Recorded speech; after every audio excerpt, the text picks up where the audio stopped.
Kachi Memon Islamic Center. Run towards way of Allah.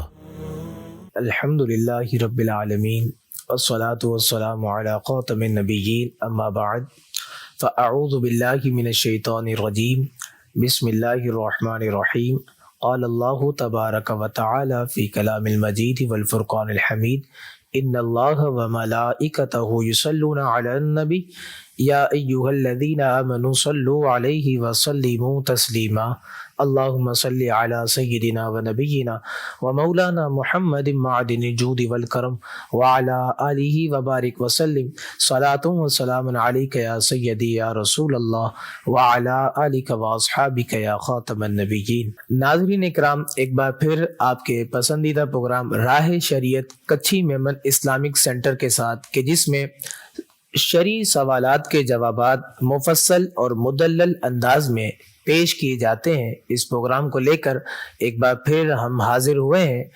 آپ تمام کو یاد ہوگا کہ گزشتہ پروگرام میں ہم نے آپ کے سامنے اللہ تبارک و تعالیٰ کے متعلق ایسے جملے کہنا کہ جو کفر ہے کہ نہیں، ان سوالات کو آپ کے سامنے پیش کر کے جوابات دیے تھے۔ اسی کے ساتھ آج کے ہمارے سوالات ہمارے سامنے موجود ہیں، آپ کے سامنے پیش کرتے ہیں۔ سوال یہ کیا گیا ہے کہ حضرت یہ بتائیں، کیا کوئی کافر کبھی جہنم سے نہیں نکلے گا؟ تو یاد رکھیں کہ کافر ہمیشہ ہمیشہ جہنم میں رہیں گے اور کبھی بھی جہنم سے کافروں کو نہیں نکالا جائے گا۔ اللہ تبارک و تعالی قرآن مجید فرقان حمید میں ارشاد فرماتا ہے کہ والذین کفروا وکذبوا بآیاتنا اولئک اصحاب النار هم فیہا خالدون۔ سورہ بقرہ کی آیت مبارکہ ہے اور آیت نمبر 39۔ اللہ تبارک و تعالی فرماتا ہے اور جو کفر کریں اور میری آیتیں جھٹلائیں گے وہ دوزخ والے ہیں، ان کو ہمیشہ اس میں رہنا ہے۔ مزید اللہ تبارک و تعالیٰ کا ارشاد ہے سورہ بقرہ پارہ 3 آیت 257۔ اللہ پاک فرماتا ہے والذین کفروا اولیاؤہم الطاغوت یخرجونہم من النور الی الظلمات اولئک اصحاب النار ہم فیہا خالدون۔ اللہ پاک فرماتا ہے اور کافروں کے حمایتی شیطان ہے اور انہیں نور سے اندھیروں کی طرف نکالتے ہیں، یہی لوگ دوزخ والے ہیں اور انہیں ہمیشہ اس میں رہنا ہے۔ اسی طرح اللہ تبارک و تعالی اپنے کلام میں ارشاد فرماتا ہے پارہ 4 سورہ آل عمران آیت نمبر 116 میں۔ اللہ پاک فرماتا ہے کہ ان الذین کفروا لن تغنی عنہم اموالہم ولا اولادہم من اللہ شیئا واولئک اصحاب النار ہم فیہا خالدون۔ اللہ پاک فرماتا ہے وہ جو کافر ہوئے ان کے مال اور اولاد ان کو اللہ سے کچھ نہ بچائیں گے اور وہ جہنمی ہیں، ان کو ہمیشہ اسی میں رہنا ہوگا۔ تو کافروں کو کبھی بھی جہنم سے نکالا نہیں جائے گا۔ ایک اور سوال یہاں پر موجود ہے، پوچھا یہ گیا کہ اگر ایک شخص نے کسی دوسرے شخص سے یہ کہا کہ تمہیں تو اس گھر میں پیدا نہیں ہونا چاہیے تھا، اللہ نے بھول کر اس گھر میں پیدا کر دیا، نعوذ باللہ من ذالک، یہ جملہ کہنے والے کے لیے کیا حکم ہوگا؟ تو یاد رکھیں اللہ پاک بھول اور غلطی سے پاک ہے، اس کے لیے بھولنے کے الفاظ استعمال کرنا رب کریم جل وعلا کی شان میں سخت گستاخی اور کفر ہے۔ جس شخص نے بھی یہ جملہ کہا ہے، ایسا کہنے والا شخص فوراً سب سے پہلے اس جملے سے توبہ کرے اور تجدید ایمان کرے، اور شادی شدہ ہے تو تجدید نکاح کرنا بھی ایسے شخص پر لازم ہے۔ اسی طرح مفتی شریف الحق امجدی علیہ رحمہ سے اس طرح کا ایک سوال کیا گیا تو آپ نے جواب میں یہ ارشاد فرمایا کہ بھول جانے کی نسبت اللہ تبارک و تعالی کی طرف کرنا یہ تو کفر ہے کہ اس کو جہل لازم ہے اور غفلت بھی، اور اللہ تبارک و تعالی جہالت اور غفلت سے منزہ ہے. اللہ تبارک و تعالی جہالت اور غفلت سے پاک ہے. تو جس شخص نے بھی یہ جملہ کہا ہے کہ اللہ نے بھول کر اس گھر میں پیدا کر دیا، تو ایسے شخص کو چاہیے کہ وہ توبہ کرے، تجدید ایمان کرے، اور اگر شادی شدہ ہے تو وہ تجدید نکاح بھی کرے. یہ تمام چیزیں اس کے لیے شرعاً لازم ہے. ایک اور سوال یہ کیا گیا ہے کہ اگر کوئی شخص یہ عقیدہ رکھے کہ اللہ کو بھی موت آنی ہے یا اللہ تعالی کے لیے موت ممکن مانے ہے، تو کیا اس پر حکم کفر ہوگا یا نہیں؟ تو یاد رکھیں، جو شخص یہ عقیدہ رکھے کہ اللہ تبارک و تعالیٰ کو موت آنی ہے یا اللہ تعالیٰ کے لیے بندہ موت کو ممکن مانے، تو وہ شخص دائرہ اسلام سے خارج ہو جاتا ہے، وہ شخص کافر ہے. تو ایسے شخص پر جو یہ عقیدہ رکھتا ہے یا اللہ تبارک و تعالیٰ کے لیے نعوذ باللہ من ذالک موت کو ممکن مانتا ہے، تو اس پر توبہ اور تجدید ایمان ضروری ہے. اور اگر شادی شدہ ہے تو یہ بھی تجدید نکاح کرے گا، کیونکہ ایسا جملہ کہہ کر اس شخص نے قرآن پاک کا بھی انکار کیا اور اللہ تبارک و تعالیٰ کی شان میں بھی گستاخی کی. قرآن پاک کا انکار کیسے کیا؟ اللہ تبارک و تعالیٰ قرآن مجید فرقان حمید میں ارشاد فرماتا ہے، اور واضح طور پر یہ ارشاد خداوندی قرآن مجید فرقان حمید میں موجود ہے. کل من علیہا فان ویبقى وجہ ربک ذو الجلال والاکرام. اللہ تبارک و تعالیٰ سورہ رحمان میں فرماتے زمین پر جتنے ہیں سب کو فنا ہے اور باقی ہے تمہارے رب کی ذات عظمت والی اور بزرگی والی. تو اللہ تبارک و تعالی جو ہے یہ باقی ہے، قرآن شریف ہمیں بتاتا ہے. ایک اور دوسرے مقام پر اللہ تبارک و تعالیٰ نے قرآن مجید فرقان حمید میں ارشاد فرمایا ہے کہ ہر چیز فانی ہے، یعنی ہر چیز فنا ہونے والی ہے سوائے اس کی ذات کے، یعنی سوائے رب کی ذات کے ہر چیز جو کہ یہ فانی ہے، اور اللہ تبارک و تعالی باقی ہے، باقی رہنے والا ہے.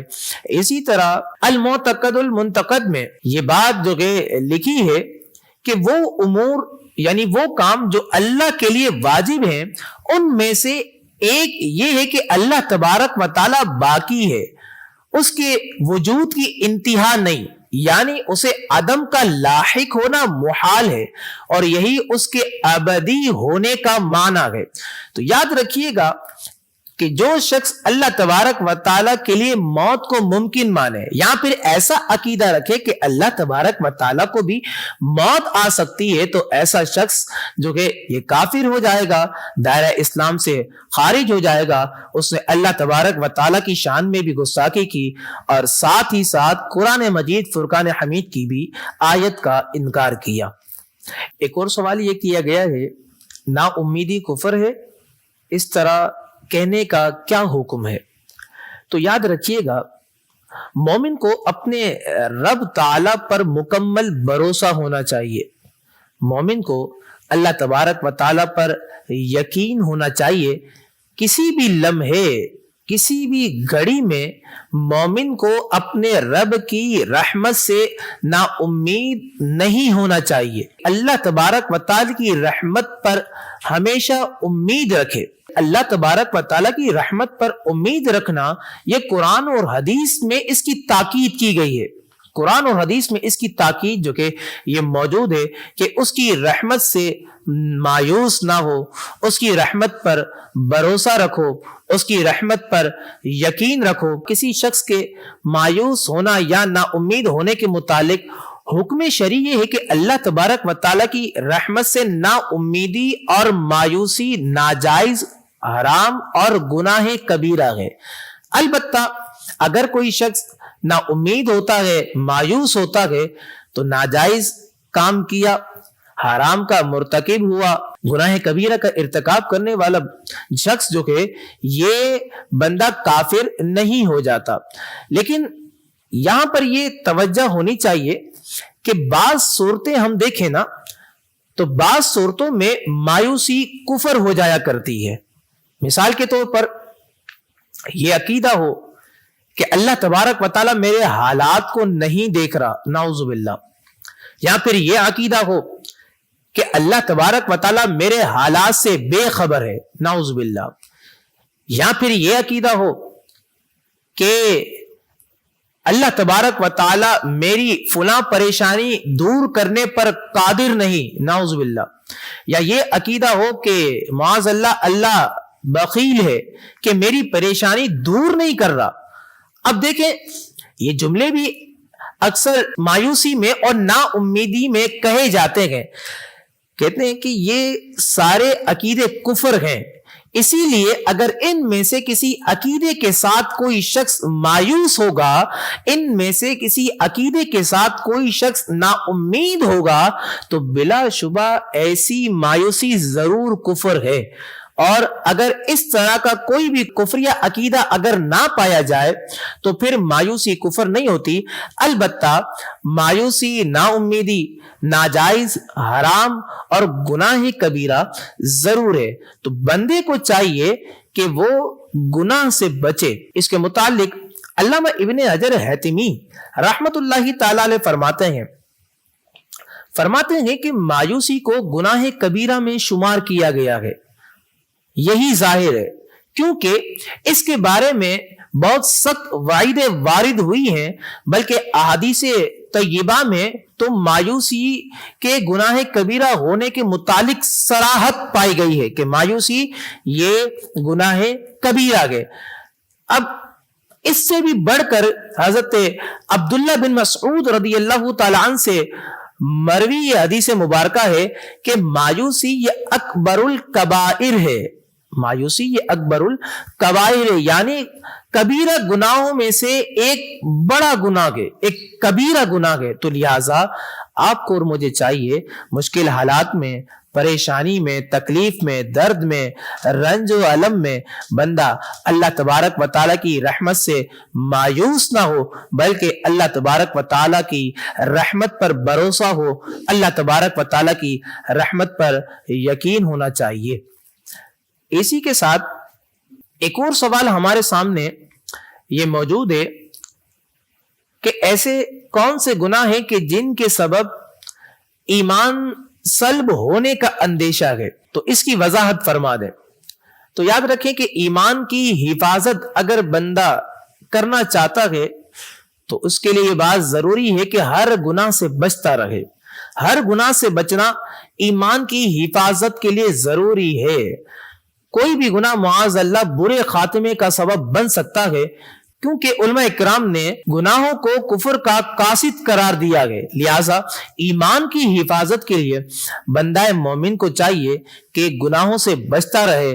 بندہ اگر گناہ کرتا رہے تو معاذ اللہ گناہ کرتے کرتے دل اس قدر سخت اور اندھا ہو جاتا ہے کہ بندہ خیر و بلائی اور رحمت سے محروم ہو کر بدبختی میں مبتلا ہو جاتا ہے، اور بالآخر ایک وقت ایسا آتا ہے کہ بندہ پھر جو ہے ایمان سے بھی ہاتھ دھو بیٹھتا ہے۔ اور بعض گناہوں کو بطور خاص بھی بزرگوں نے جو ہے یہ برے خاتمے کا سبب قرار دیا ہے۔ خلاصہ کلام یہ ہے کہ ہر گناہ سے بچتا رہے، ہر گناہ سے اپنی حفاظت رکھے۔ یہ اپنی حفاظت رکھنا بندے کے ایمان کو محفوظ رکھتا ہے۔ چنانچہ شرح الصدور کے اندر یہ بات موجود ہے، بعض علماء اکرام نے فرمایا ہے کہ معاذ اللہ برے خاتمے کے 4 اسباب ہیں، 4 سبب علماء اکرام نے برے خاتمے کے گنوائے۔ فرماتے ہیں کہ سب سے پہلا سبب جو ہے نماز میں سستی کرنا، یہ نماز میں سستی کرنا برے خاتمے کا سبب ہے۔ دوسرا سبب شراب پینا، یہ بھی برے خاتمے کا سبب ہے۔ تیسرا سبب والدین کی نافرمانی کرنا، یہ بھی برے خاتمے کا سبب ہے۔ اور چوتھا سبب مسلمانوں کو تکلیف دینا، یہ بھی برے خاتمے کا سبب ہے۔ اور یاد رکھیں کہ گناہ کفر کے قاصد ہیں، اور اسی کے متعلق علامہ ابن حجر مکی رحمت اللہ تعالی علیہ فرماتے ہیں کہ ہمارے اسلاف کا یہ قول کہ گناہ کفر کے قاصد ہیں، اس لحاظ سے کہ جب دل پر گناہوں کی سیاہی چڑھتی ہے کہ جو مکمل طور پر دل کو گھیر لیتی ہے، جب گناہوں کی سیاہی مکمل طور پر دل کو گھیر لیتی ہے تو آپ فرماتے ہیں اب وقت ایسا آ جاتا ہے کہ دل خیر کو قبول نہیں کرتا۔ پھر اس کے بعد ہوتا کیا ہے؟ ہوتا یہ کہ یہ شخص جو چاہتا ہے کر گزرتا ہے، یہ شخص جو پسند کرتا ہے اس پر عمل کر دیتا ہے، اور اللہ پاک کے مقابل شیطان کو دوست بنا لیتا ہے۔ اور پھر ہوتا کیا ہے؟ جب شیطان کو دوست بنا لیتا ہے تو شیطان اسے گمراہ کر دیتا ہے۔ ہوتا کیا ہے کہ جب شیطان کو بندہ دوست بنا لیتا ہے تو شیطان اسے بھٹکا دیتا ہے، یہاں تک کہ پھر ایک مقام ایسا آ جاتا ہے کہ وہ شخص کفر سے کم کسی بھی برائی پر راضی نہیں ہوتا۔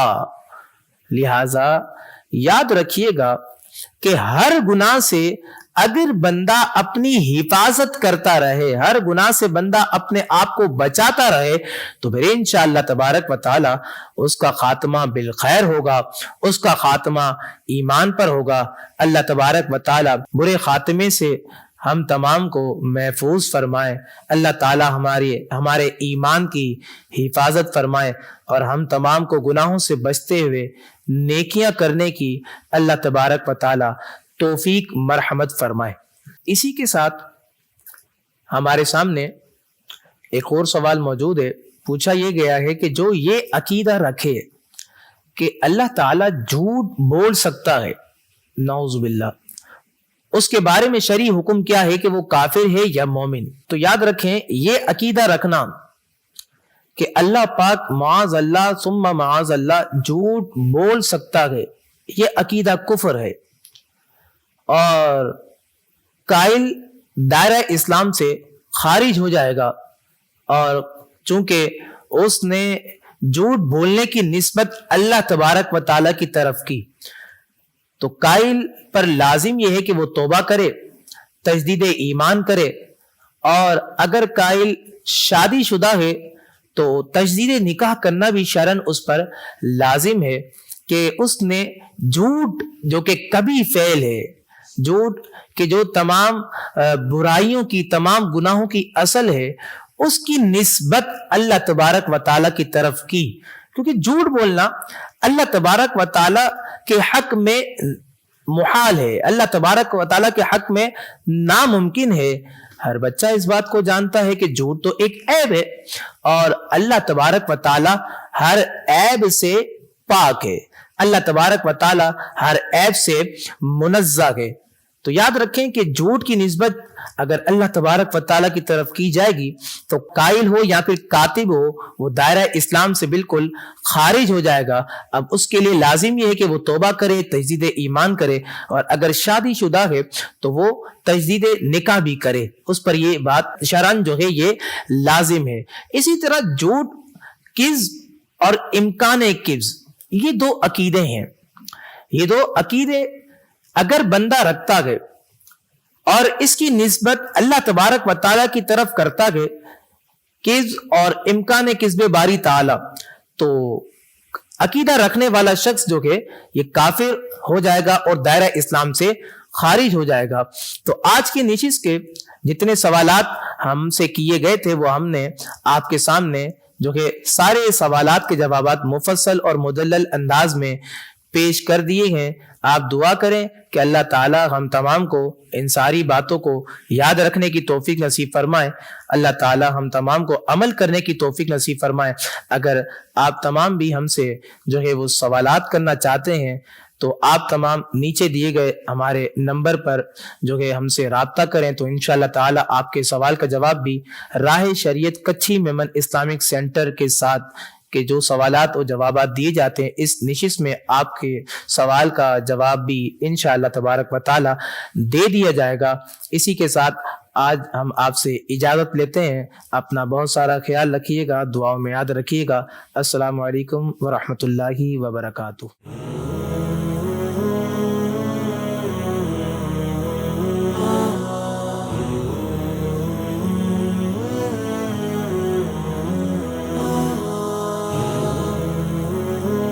Kachi Memon Islamic Center. Run towards way of Allah.